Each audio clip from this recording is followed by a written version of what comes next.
की खोज में चल पड़ा। वह भी उसी तरह चलते चलते जंगल में पहुंचा तो उसे भी वही राक्षस मिला। इस राजकुमार ने भी राक्षस की बात पर कोई ध्यान नहीं दिया। जब वह शाम को उस गांव में पहुंचा तो बड़े राजकुमार की तरह सजी सजाई सराय में ठहर गया। वहां के नाच रंग में मस्त होकर वह भी अपना काम भूल गया, यहाँ तक कि उसे घर लौटने की भी सुध न रही। अंत में सबसे छोटे राजकुमार ने राजा से कहा कि मैं सोने की चिड़िया की खोज में जाऊंगा। उसके जिद करने पर राजा ने उसे इजाजत दे दी। छोटा राजकुमार तैयार होकर सोने की चिड़िया की खोज में निकल पड़ा। जंगल में उसे भी राक्षस मिला। राजकुमार ने राक्षस की बात को ध्यान से सुना और राक्षस से कहा, ठीक है, तुम जैसे कह रहे हो मैं वैसे ही करूंगा। इस पर राक्षस खुश होकर बोला, तुम सबसे अच्छे लड़के मालूम होते हो, तुमने मेरी बात का मजाक नहीं उड़ाया। मैं तुमसे खुश हूँ और तुम्हारी मदद करूंगा। आओ तुम मेरी पूंछ पर बैठ जाओ, मैं तुम्हें उस सराय तक पहुंचा देता हूँ। देखते ही देखते राक्षस की पूंछ काफी बड़ी हो गई और राजकुमार उस पर बैठ गया। उसके बैठते ही राक्षस हवा में उड़ने लगा और थोड़ी ही देर में मैदानों और पहाड़ों को पार करके उसी गांव में जा पहुंचा। राजकुमार ने उसकी सलाह को मानकर छोटी और पुरानी सराय में ही डेरा डाल दिया। वह दूसरी सजी सजाई सराय से दूर ही रहा। दूसरे दिन सुबह उठकर जब वह आगे बढ़ा तो कुछ दूर चलने पर उसे वह राक्षस फिर से रास्ते में मिल गया। राक्षस ने उससे कहा, अब मैं तुम्हें बताता हूँ कि आगे तुम्हें क्या करना चाहिए। तुम सीधे चलो। आगे चलने पर तुम्हें एक बहुत बड़ा किला मिलेगा जिस पर सिपाही पहरा दे रहे होंगे। तुम सिपाहियों से डरना मत और सीधे अंदर चले जाना,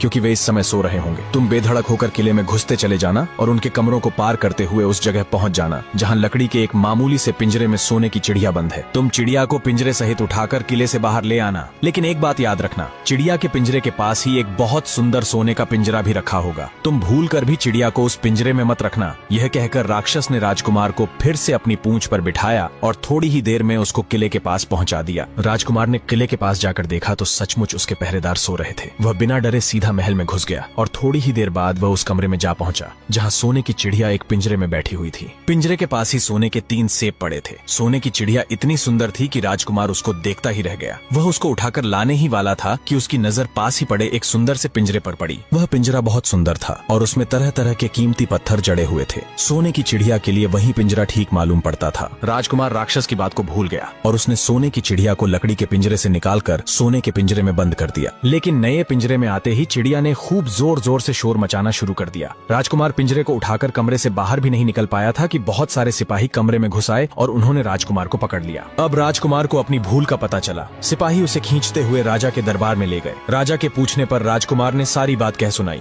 राजा बोला, तुम मेरे महल में चोरी करने के लिए आए थे, मैं तुमको माफ नहीं कर सकता। तुम्हें फांसी की सजा दी जाएगी, लेकिन मैं तुम्हें एक मौका देता हूँ। अगर तुम